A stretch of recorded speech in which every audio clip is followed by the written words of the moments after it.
Hello everyone, Assalamu alaikum. And today we are going to discuss about the great Greek philosopher, which is the name was Aristotle, and he was very renowned because of two reasons. One, he is a student of Plato, and another, he is a teacher of Aristotle the Great. Aristotle को उर्दू में अरस्तु के नाम से जाना जाता है और एरिस्टोटल का इतना बड़ा इन्फ्लुएंस है एक ग्रीक फिलोसफर्स में कि हेलेनिस्टिक एरा जो है after the Aristotle time period जो कि वो मैसेडोनिया से लेके और फिर फार ईस्ट तक जो है सेंट्रल एशिया में भी दाखिल होता है। तो एरिस्टोटल के ख्यालात का असर हमें हेलेनिस्टिक फ़िलासफ़ी में भी नज़र आता है। एज़ वेल एज़ एरिस्टोटल को बहुत ज़ौक़ व शौक़ के साथ पढ़ा जाता है मुस्लिम दुनिया में, मुस्लिम वर्ल्ड में, मिडिवल एज में। और उसके बहुत जो है वो दिलज़दा फ़िलासफ़र पाए जाते हैं जो उसके वर्क को ट्रांसलेट करते हैं इनटू द लैंग्वेज। लैटिन में भी बहुत ट्रांसलेशंस हुई है, मुस्लिम्स वर्ल्ड में इसकी ट्रांसलेशंस हुई है। एरिस्टोटल का अगर हम एक इनिशियली बैकग्राउंड दें, जैसे कि अभी हमने बात की कि there is a flow of that Socrates is a teacher of Plato and Plato is a teacher of Aristotle and Aristotle was a teacher of Alexander the Great. He taught Alexander more than the less than the 10 year, and less than the 2 or 3 years. And Alexander has an interest in political philosophy और कहा जाता है कि 153 constitution जो है वो उसने collect करके उसको टीच किए।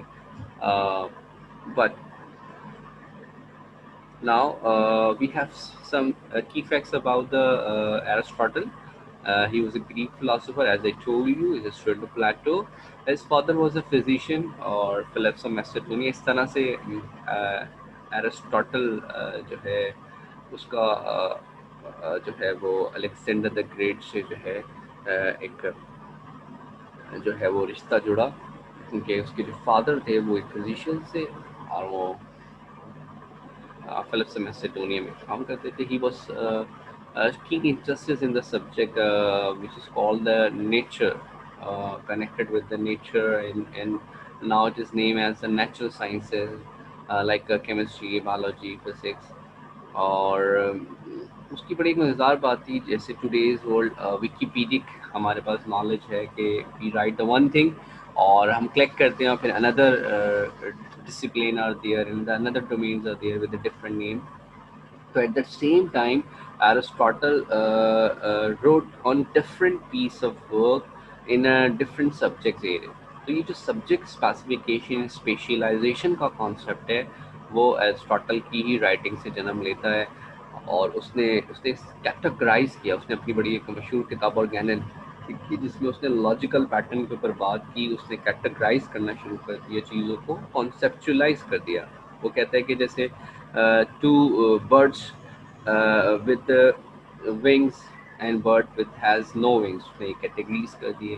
तो उसने कहा बाइपेड और फोर लेग्स, इनको एक तरफ कर लेते हैं। फिर mammals, non mammals, up species who give egg, अब species who give no egg, उनको अलग कर दिया। इस तरह से warm blooded, cold blooded, vertebrate, इस तरह कैटेगराइज करता चला गया और इस तरह सब्जेक्ट्स की डिवीजन होती चली गई। एक सब्जेक्ट आप जानते हैं biology, zoology about the plants and any plants, and biology is about the life of all living thing। और इस तरह से डिविजन्स होती चली गई और ये जो पैटर्न है जिसको कैटेगराइज करते हैं और इस तरह से मंतक यानी लॉजिक का बानी अगर हम किसे कहें, father of logic, he was the first logician. और उसने फिर बहुत सारे प्रेमिसेस, स्टेटमेंट, आर्गुमेंट कैसे करते हैं, क्योंकि एरिस्टोटल से पहले जो हमें एंशियंट ग्रीक फिलोसोफर नज़र आते हैं वो डिफरेंट आर्गुमेंट देते गए। तो अरिस्टो ने यही सोचा अपनी एकेडमी लाइसिम में कि क्यों ना एक मुनज़्ज़म निज़ाम बनाया जाए आर्गुमेंट का, जिसमें इस तरह से जो है वो एक आर्गुमेंट को दूसरे आर्गुमेंट के साथ इवैल्यूएट करा जा सके, एनालिसिस करा जा सके और फिलोसोफर के आर्गुमेंट को, पॉइंट ऑफ व्यू को समझा जा सके। तो इसलिए उसने एक लॉजिक जैसे सब्जेक्ट को इंट्रोड्यूस किया और एक मेथड बताया, एक मेथोलॉजी बताई। अब मेटाफिजिक्स तो उसकी बड़ी किताब में उसने सबसे पहला the first principle, the first cause of everything, और कॉस्मो के बारे में कि यूनिवर्सैलिटी है और नेचर कैसे है, यूनिवर्स कैसे फॉर्म हुई, और ये आपने ये डिस्कशन रहा है। इस तरह से वो थियोलॉजी, मैथ्स में बहुत ज़्यादा, ज्योमेट्री में, मैथमेटिक्स में तो एक इन्फ्लुएंस रहा ही है ग्रीक फिलोसोफर का, क्योंकि वो प्लेटो का स्टूडेंट रहा है। और प्लेटो की एकेडमी में आपने सुना है होगा कि प्लेटो से that no one enter in my academy who never knows about the maths geometry. तो एरिस्टोटल ने प्लेटो से उसकी एकेडमी में पढ़ा, और फिर किसी जगह उसने जब कुछ उसके डिफरेंसेस पाए गए, डिफरेंस ऑफ आर्गुमेंट पाए गए, जैसे कि वो आइडियलिज्म और ये रियलिज्म के अपोज करता है। अभी हम फिलासफी में देखेंगे कि what is the difference between these. तो वहाँ से उसने अपने आप को अलहदा कर लिया और उसने फिर अपनी एकेडमी लाइसिम बनाई और वहाँ पे इस तरह के वो अपने वर्क को काम करता गया। तो हमने देखा वो उसका कंट्रीब्यूशन, और नियर अबाउट 170 उसने अपने लेक्चर नोट्स लिखे हैं, और कहा जाता है कि वो सब लेक्चर नोट्स उसके लाइसेंस में मौजूद थे, उसी को कंपाइल करके फिर वो बुक बनाई गई। अच्छा जी। और अब हम ज़रा उसके फ़िलासफ़ी की तरफ जाते हैं कि what are the contribution of philosophy by the Aristotle. Aristotle जो है वो कहता है कि truth reside around us in the world, we don't need to be go any other supernatural world on the world of form, और world of ideas. Basically ये critic था over the प्लेटो।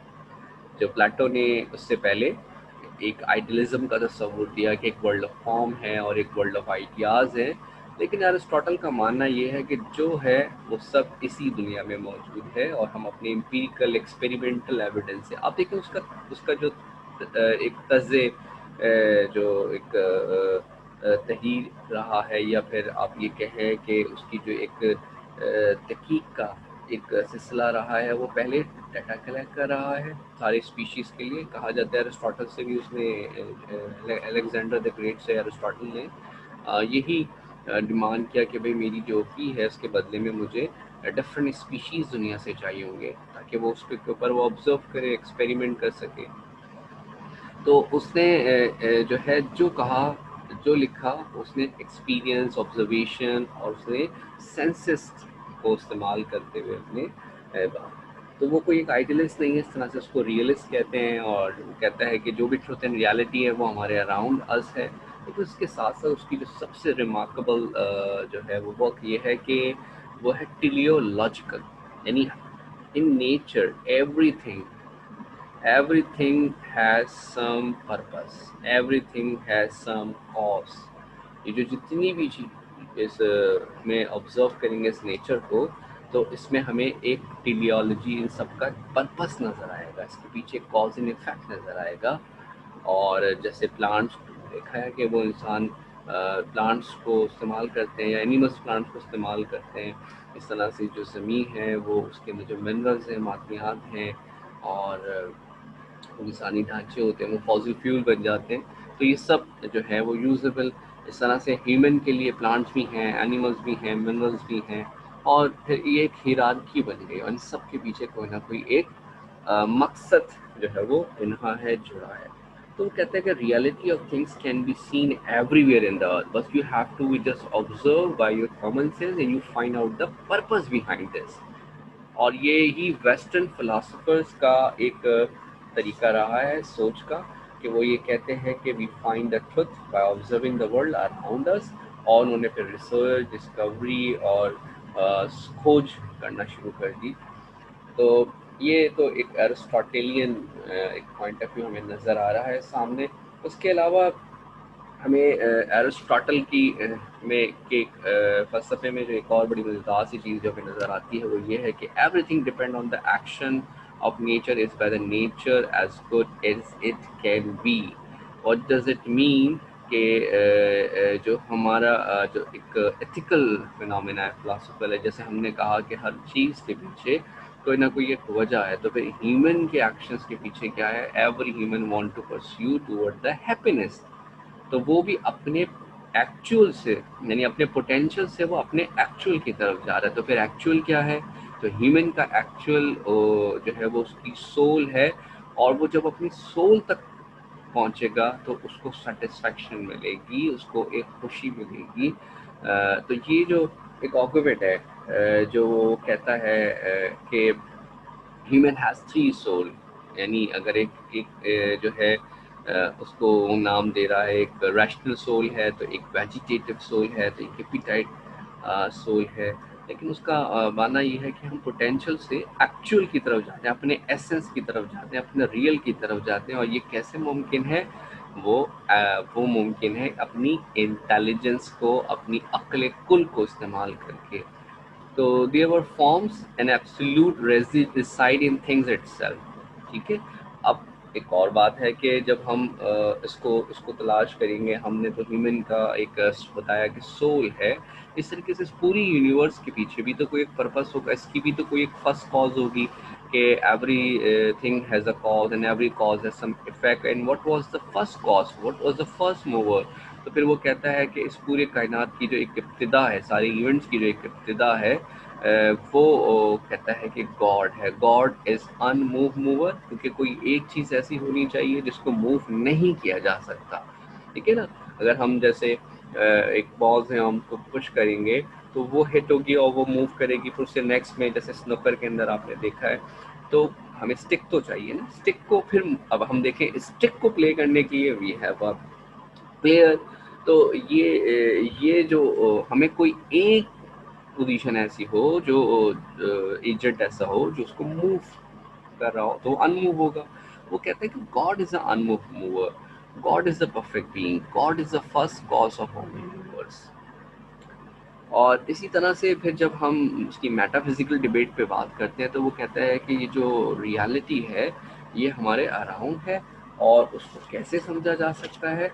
उसको समझा जा सकता है इस तरह से कि ये जो फॉर्म्स हैं, ये जो हमें जो नज़र आ रही हैं ये चीज़ें, हमें सवाल ये करना होगा व्हाट इज़ टू बी। यानी इसके अंदर जैसे let's suppose if you have a chair, yeah, if you have a computer screen on, so first you have to be asked from which material it will be found, the what is the matter, what is the fundamental substance। जैसे कि यहाँ उसने एक statue के लिए उसने कहा कि ये मार्बल, मैंने एग्जांपल जो यहाँ पे आपको प्रेजेंट की हुई है मार्बल, या मैंने जो आपसे एग्जांपल बोली चेयर की, तो चेयर का एलिमेंट क्या हो गया? मैटर। वो हो गया आपका वुड। इसी तरीके से अगर हम लैपटॉप या कंप्यूटर की बात कर रहे हैं तो मेटल, एल्युमिनियम। तो आप अपने अराउंड, अपने पूरे रूम में अराउंड में अगर आप चीज़ों को ऑब्जर्व करेंगे, तो आपको जितनी भी चीज़ें नज़र आएंगी उसकी अगर कोई फर्स्ट कॉज होगी तो वो कोई ना कोई एक मैटर, कोई ना कोई एक सब्सटेंस होगा। तो एक तो बात हमें पता लगेगी, देखें ना, खाने खाने पीने में है तो फल सब्जियाँ होंगी, मीट है, मीट होगा, वो नेचर से ही है, प्लांट एनिमल्स। इसी तरीके से अगर आपको सामने वॉल है घर में नज़र आ रही है बनी है, तो आपको वो एक सैंड माउंटेन है वो। इसी तरीके से आपके पास ये मेटल की चीज़ें हैं, तो एल्युमिनियम, ये सब मिनरल्स आपको नज़र आ रहे हैं ना। तो everything is made up of some material cause, ये बात तो क्लियर हो गई। सेकंड, फिर उसकी एक फॉर्म है। ऐसी बात है, अगर मैं दरख्त देखूं और चेयर कहूं तो दोनों एक ही नहीं है, दोनों का मटेरियल एक है, लेकिन दरख्त जो है वो कन्वर्ट हो गया, ट्रांसफॉर्म हो गया, वो किसी एक खूबसूरत सी डाइस में, चेयर में या कबर्ड में, तो उसकी फॉर्म है। What is it? उसकी एक फॉर्म है। The form the prime matter has taken in the present substance. जैसे कि वो मार्बल से उन्होंने क्या बनाया? उसका स्टैचू बना दिया। तो अब दूसरी बात क्या? फॉर्म। जैसे फिर अगेन मैंने आपसे कहा, आप अपने अराउंड, अपने रूम में अराउंड अगर देखेंगे तो आपके पास जितनी भी चीज़ें नज़र आ रही हैं, तो वो आप कहेंगे कि नहीं ये तो फॉर्म चेंज है ना, ये कोई, मैं ये थोड़ी कहूँगा मैं दरख्त पे बैठा हूँ, मैं तो चेयर पे बैठा हूँ, मेरे सामने कबर्ड रखा है, तो मैं कहूँगा ये कोई लकड़ी नहीं है, ये लकड़ी का दरख्त नहीं है, ये तो लकड़ी इसमें यूज़ हुई है, मगर ये अब इसको हम कबर्ड कहते हैं। ठीक है। ये हमारे सामने जो है नज़र आ रहा है, हम कुछ जूसेस ले रहे हैं तो हम कहेंगे कि भाई ये जो जूस है ऑरेंज जूस के अंदर, अब वो फॉर्म चेंज हो गई, मटेरियल कन्वर्ट हो गया इनटू द फॉर्म। ठीक है। तो अब ज़रा थर्ड फॉर्म पे, थर्ड कॉज पे जाए, वो है एफिशिएंट कॉज। इसको ट्रांसफॉर्म करने वाला, इसको बनाने वाली, what is it? Made up of.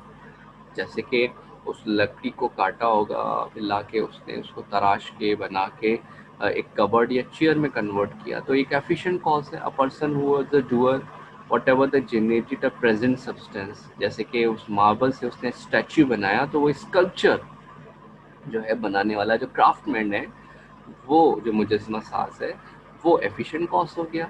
अब ये जो मुजस्मा बनाया गया है, ये किसी न किसी एक मकसद के लिए, जैसे उस लकड़ी से चेयर बनाई गई, वो किसी न किसी एक मकसद से बनाई गई है।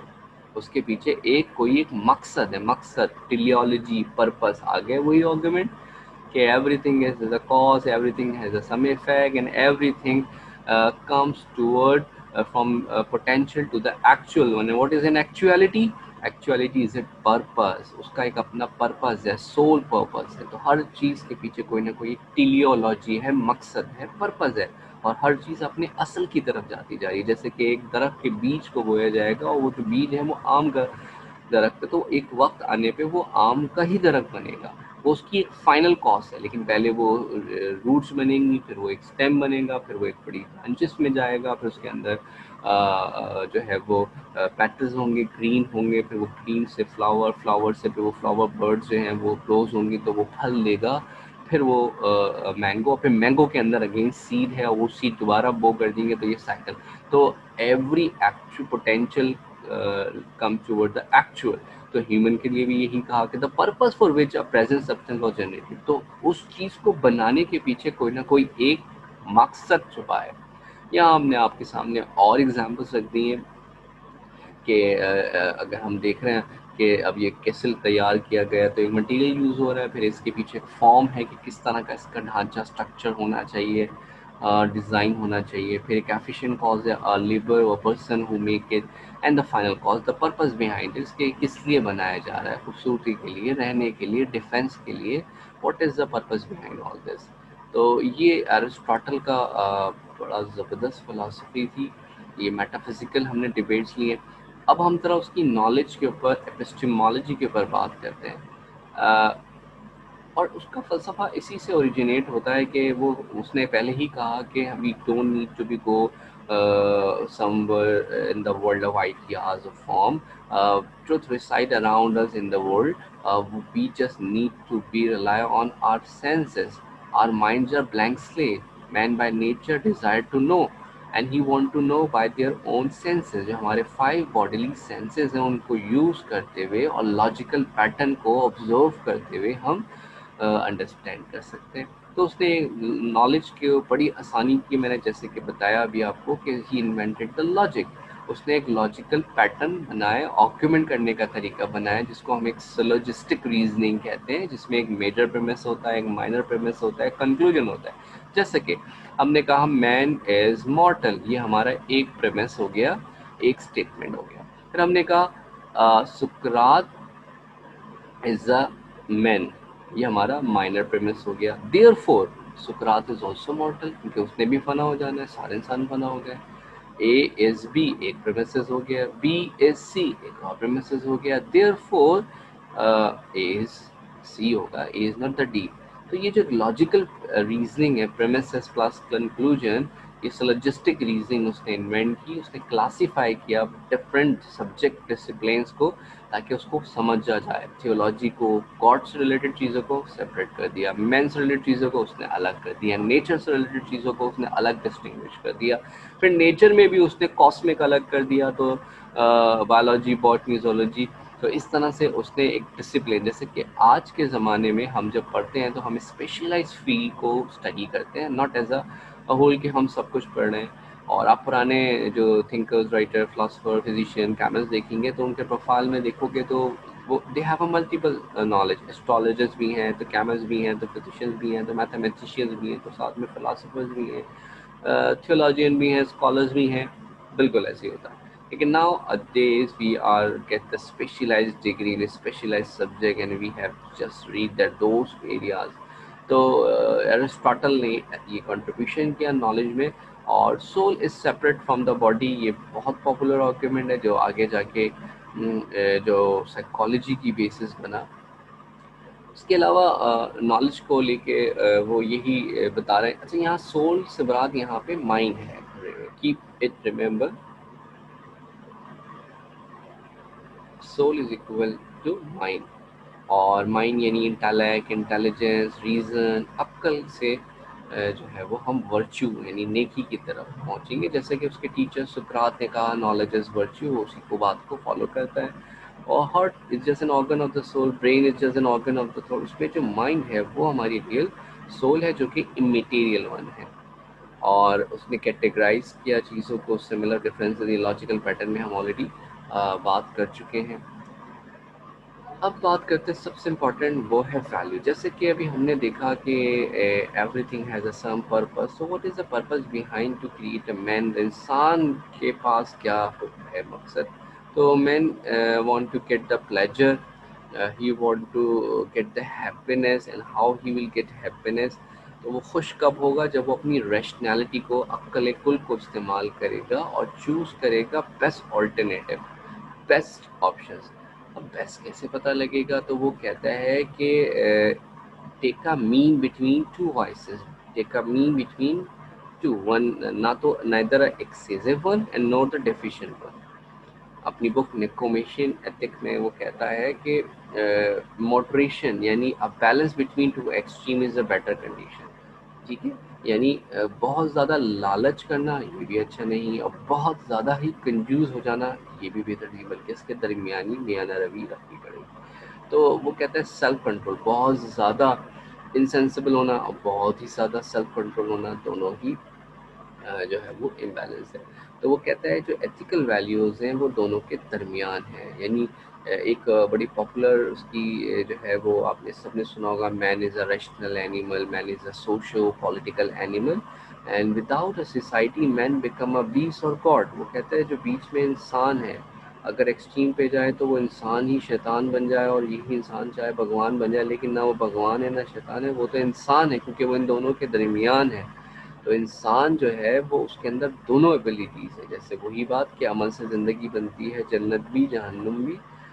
ये खाकी यानी खाक से इतना बड़ा इंसान है, ये खाकी अपनी फितरत में ना नूरी है ना नारी है, दोनों में से कुछ नहीं है, नाइदर बाय बाय बॉर्न और इनेट, बल्कि वो उसके अमल उसको बनाएंगे। तो यही बात यहाँ अगर हम देखें तो स्टॉटल कह रहे हैं दोनों के दरमियान है। एक्सक्यूसिवनेस, किसी भी चीज़ की ज़्यादती और किसी चीज़ की कमी, दोनों ही नुकसान है। मिसाल के तौर पे आप पढ़ने लिखने में बहुत कमाल रखते हैं और शौक़ रखते हैं, मुसलसल ही पढ़ते चले जाएँ तो ये भी आपके लिए बहुत नुकसानदेह हो जाएगा। और इसी तरह आपके दोस्त हैं और आप दोस्तों का अंबार लगाते हैं, सारा टाइम दोस्तों में आउटिंग में लगा देते हैं, तो ये भी आपके लिए नुकसानदेह होगा। इसी के साथ बहुत ज़्यादा ग्लुटन है, खापू हैं, पेटू हैं, खाते रहते हैं, तो ये भी आपके लिए नुकसान। किसी भी चीज़ का एक्सट्रीम होना, एक्सेसिव होना भी नुकसान। इसी तरह किसी चीज़ का डेफिशिएंट होना वो भी नुकसानदेह है। तो यूँ उसने कहा कि विद द रीज़न जो है we distinguish from other thing या अदर एनिमल्स, क्योंकि man is a rational animal, man is a social animal. दो बातें याद रखें, एक तो उसने कहा रैशनल है, क्योंकि रैशनल कौन है? जो रीज़न अक्ल की बात कर रहा है, और सोशल है क्योंकि इंसान लोगों के दरमियान रहना चाहता है। अब ये आर्गूमेंट बहुत इंपॉर्टेंटली आपने सुनना होगा। प्लेटो ने अपनी बुक द रिपब्लिक में द फिलोसोफर किंग का तस्वुर दिया था, और उसी में एक उसने एक एलिमेंट ऑफ पॉइंट रखा कि जो किंग है वो अपनी फैमिली नहीं रख सकता अपने पास, क्योंकि जब वो क्लोज रिलेशंस होंगे और रिलेटिव्स होते हैं तो फिर क्या होता है, करप्शन और उनकी तरफ झुकाव हो जाता है, वो फिर जो है वो जजमेंट जस्टिस नहीं कर पाएगा। लेकिन यहाँ एरिस्टोटल कहता है नहीं, एरिस्टोटल कहता है man is a social animal, और ये जो सोसाइटी है जस्ट लाइक एन ऑर्गन, ये एक ऑर्गन है, we all are the part of it. तो हम सब एक साथ ही हमें रहना है। तो ये इसका कॉन्सेप्ट जो तस्वुर है सोसाइटी को लेके, माशरे को लेके, वो बिल्कुल अलग है प्लेटो से। उसकी नज़र में अल्टीमेट गुड्स क्या है? बाकी ये देखिए ना, ये जो दौलत पैसा ये इंस्ट्रूमेंटल है। if you get a many if you get a billions and trillion dollars if you earn, तो ये इंस्ट्रूमेंटल है। you will be transform you would transform into some product, some good, some service that make you happy, that makes you happy. तो what is the your ultimate goal? Ultimate goal is to pursue for happiness। तो वो कहता है इन सब happiness में जो physical pleasure है वो कम है, उसके मुकाबले में जो इंटेलेक्चुअल स्पिरिचुअल सेटिस्फैक्शन होती है वो हायर है। तो ये उसका बड़ा अच्छा एक एथिकल पॉइंट ऑफ व्यू है, और वो कहता है happiness is measure by achieving fulfilness of इस पोटेंशियल। जब हम अपने पोटेंशियल को मैक्सिमम यानी जिस चीज़ के लिए बने, जो हमारा असल है, जब हम असल तक पहुंचने की कोशिश करते हैं अक्ल से, तो ये हमारा असल मकसद है और फिर हमें खुशी हासिल होती है। तो ये पॉइंट्स यहीं मैं इन्फॉर्मेशन एथिक्स से बता रहे हैं, जो कि उसकी बड़ी पॉपुलर बुक है कि एथिक्स प्रैक्टिकल है, होनी चाहिए। अच्छा, ये पॉइंट मुझे बड़ा पसंद है, एथिक इज प्रैक्टिकल। देखिए, हमारी अखलाकियात के ऊपर बातें हैं, है ना, पोस्ट होती हैं, वॉल पे पोस्ट हो रही हैं, शेयरिंग हो रही है, लेकिन यहाँ एरिस्टोटल का देखें कह रहा है कि एथिक्स जो है वो डिबेट नहीं है, वो बातें नहीं है, बल्कि it's a doing one, it would be practical, अच्छाई करके दिखानी है, प्रैक्टिसिंग होनी चाहिए। ठीक है, practice aim at becoming good, not to tell about the good. So we become generous by generous act, not by explaining the generosity. This one is very important element. और virtue क्या is a habit of practicing. Practicing of what? Practicing of good habit. Practicing of ethical values. ठीक है, जैसे कि लोग मेहमान आ जाते हैं फौरन से अच्छे बन जाते हैं, है ना, लोगों को देख के बिल्कुल अच्छे नेक पारसा हो गए, जब कोई नहीं देख रहा तो मेरा असल में, तो असल फिर वही है ना, नेकी, इबादत, वर्च्यू है। वर्च्यू क्या है? हैबिट ऑफ प्रैक्टिसिंग है। तो ये आर्गूमेंट इसका बड़ा अच्छा था। और जो है वो वन फैक्ट देयर के इन्फॉर्मेशन उसने अपने बेटे के नाम पे ये एथिक्स की बुक नाम रखी। और ये आपके सामने वही पॉइंट्स आ गए कि अल्टीमेट गोल ये प्लेजर, वेल्थ, फेम, रिस्पेक्ट नहीं है, ये सब इंस्ट्रूमेंटल है। उसकी नज़र में स्पिरिचुअल प्लेजर ज़्यादा है। और ग्रेटेस्ट गुड क्या है उसकी नज़र में? अभी हमने बात की आपसे, क्या रेशनैलिटी है, और उसने क्या कहा है एथिक्स के लिए? Doing something with excellence and it become a habit of you, यानी आप नेकी ऐसे करें कि आपको पता भी ना कि ये भी नेकी ही है, बल्कि आप कहें this is my habit to do, मैं तो हमेशा से ऐसे ही लोगों के साथ बर्ताव करता हूँ, मैं सबके साथ ऐसा करता हूँ, अच्छा ये जो आप काम कर रहे हैं ये नेकी, ये काम अच्छा है, ये काम वर्च्यू है, तो this one, that's one become your habit, this one become your practising. So intellectual virtue is head over the other virtue who has contemplation of finding the truth, और यही इंटेलेक्चुअल वर्च्यू हमें real soul तक पहुंचाता है, और जो हमारी desires हैं, विश हैं, उसको फुलफिल करता है। तो यहाँ आप देखें एरिस्टोटल ने जो अपनी कैटेगरीज बताई हैं कि जो ह्यूमन रेशनल सोल्स है वो बड़ा थियोरेटिकल और प्रैक्टिकल है, और जो उसके मुकाबले में जो एनिमल है, एनिमल में इंस्टिंक्ट्स होते हैं, एनिमल्स में भूख होती है, एपिटाइट होती है, एनिमल्स में सेंसेशंस होते हैं, एनिमल्स में मोमेंटम। अगर यही सारी चीज़ें हम में भी हैं और एनिमल्स में भी हैं, लेकिन एक चीज़ जो उनमें नहीं है वो क्या है? Theoretical practical. हम डिबेट डिस्कशन करते हैं, हम रीजनिंग करते हैं, और हम प्रैक्टिकली उस एक्शंस को परफॉर्म करते हैं, तुक्के में नहीं करते। We know about that, we have a knowledge about that. ठीक है, न्यूट्रेटिव यानी जो प्लांट हैं उसमें एक तो जनरेशन है, रिप्रोडक्शन है, साथ में और हल्की फुल्की मूवमेंट होती है, जैसे पोलन ग्रीन वगैरह, लेकिन अक्ल नहीं है, नॉन रैशनल है। और एनिमल्स के बारे में ये कहेंगे वो रैशनल तो नहीं होती, पार्टली रैशनल है कि खुद खुद से उनके कुछ सेंसेस तेज हो जाते हैं और उनके पास थोड़े बहुत अक्ल इतनी इस्तेमाल कर लेते हैं कि वो अपना डिफेंस कर लें, तो पार्शल कहेंगे। लेकिन जो ह्यूमन की रैशनैलिटी है, that is quite amazing, that make us different from the animals. तो हमने देखा कितने तरह के वर्च्यू हैं। इंटेलेक्चुअल वर्च्यू यानी विजडम को अटेन करना, चीज़ों को जानना। मोरल वर्च्यू जिसमें आपके पास हैबिचुअल प्रैक्टिस हो, आप नेकी, इबादत को बाय प्रैक्टिस करो।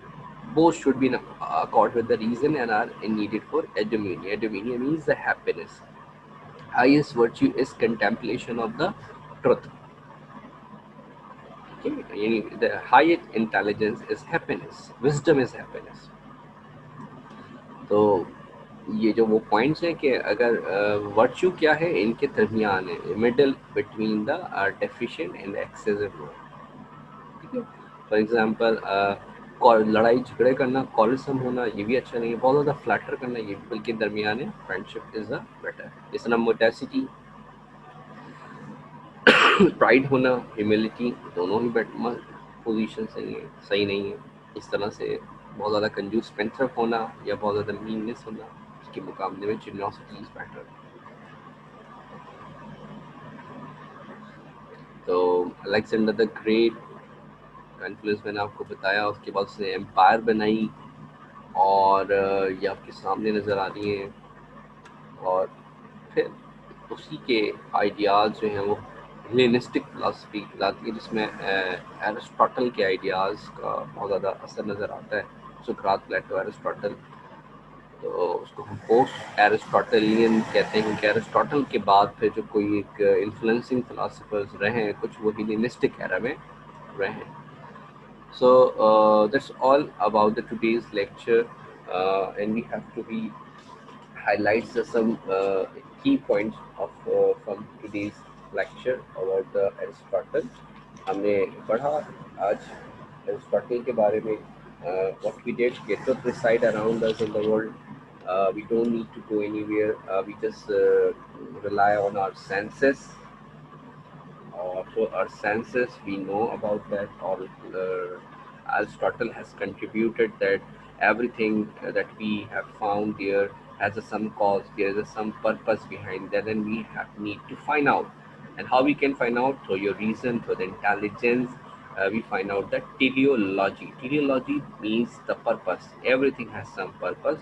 It is called from we everyone everything is trying to uh, reach from potential to the actuality.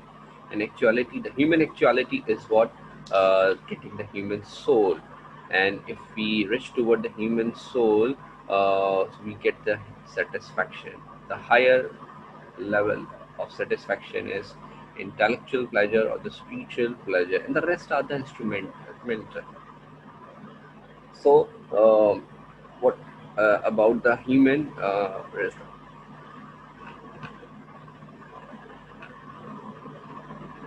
what about the human? Aristotle say that without a society, man become a beast or god. So he believed that man should remain in a society with the other people. So, so that's all about the Aristotle. Um, so we will end the session. I hope you will be better understand. Thank you, Allah Hafiz.